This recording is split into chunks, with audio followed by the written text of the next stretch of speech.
आज हम लोग जा रहे हैं मेलकोटे, जो कि बैंगलोर से 150 किलोमीटर दूर है। रास्ते में बच्चों को भूख लगी थी तो हमने एक रेस्टोरेंट पे गाड़ी रोकी और वहाँ पे इडली सांभर वड़ा खाया।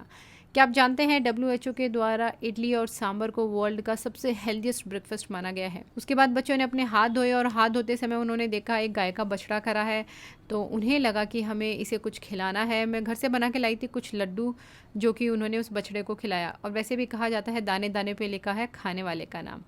और इसके बाद हम सीधा चल दिए अपनी मंजिल की ओर। बहुत ही अच्छा मौसम था, चारों तरफ ग्रीनरी देख के बहुत ही अच्छा लग रहा था। और यहाँ पे हम पहुँच गए थे मेलकोटे के बॉर्डर पे।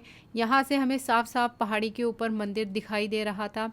और थोड़ी ही देर में हम पहुँच गए थे चिलवा नारायण स्वामी टेम्पल। चिलवा नारायण स्वामी टेम्पल के हमने यहाँ पे दर्शन किए और उसके बाद सीधा हम चल दिए भगवान नरसिम्हा के दर्शन करने के लिए, जो कि इस पहाड़ पर है। यहाँ पे बच्चे बहुत ही एक्साइटेड थे क्योंकि उन्हें ट्रैकिंग करने को मिल रही थी। ट्रैकिंग उन्होंने हमेशा टीवी में देखा है, लेकिन उसे कभी एक्सपीरियंस नहीं किया था, तो वो लोग बहुत ही ज़्यादा खुश थे ट्रैकिंग करते समय। और ट्रैकिंग का और इन हसीन वादियों का, इस ग्रीनरी का मज़ा लेते हुए बच्चे बहुत ही खुशी खुशी सीढ़ियों पे चढ़ गए और उन्हें बिल्कुल थकान भी महसूस नहीं हुई। और देखते ही देखते हम आ गए थे मंदिर के प्रवेश द्वार पे भगवान नरसिम्हा के दर्शन के लिए। यहाँ पे जैसे ही हम लोग पहुँचे, एक बंदर ने मेरे हस्बैंड के लेग्स को पकड़ लिया और जो टोकरी में जो बनाना थे शायद वो उसे दिख गए थे, और जैसे ही हम लोगों ने उसे बनाना ऑफ़र किए तो उसने मना कर दिया और वो बनाना उसने नहीं खाए।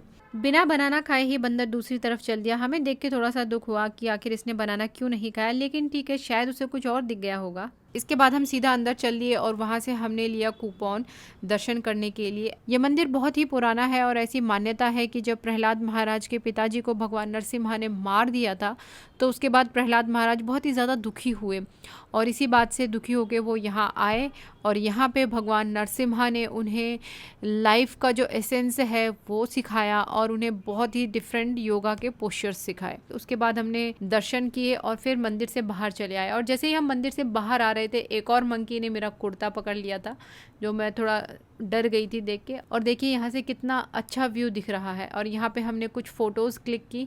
रास्ते में बच्चों को पत्थर दिखा तो इन्होंने कहा नहीं, हमें रेस्ट करना है। नेचुरल ब्यूटी ही होती है, इसका कोई तोड़ नहीं।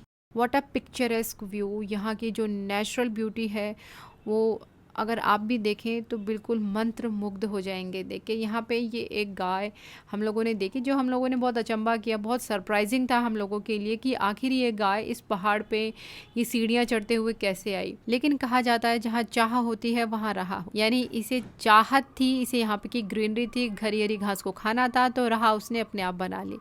उसके बाद हम नीचे आ गए सीधा मंदिर से और वहाँ पे बच्चों को लगी थी भूख, तो हम लोगों ने लंच किया।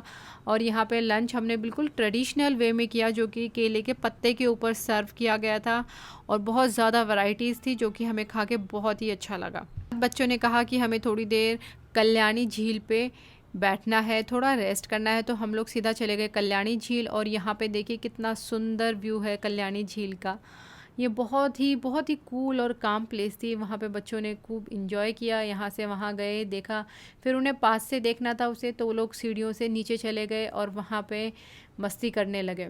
कल्याणी झील के मंडपास इतने ज़्यादा सुंदर हैं, इतने अनोखे हैं, इतने खूबसूरत हैं कि यहाँ पे बहुत सारी हिंदी मूवीज़ की शूटिंग की जाती थी।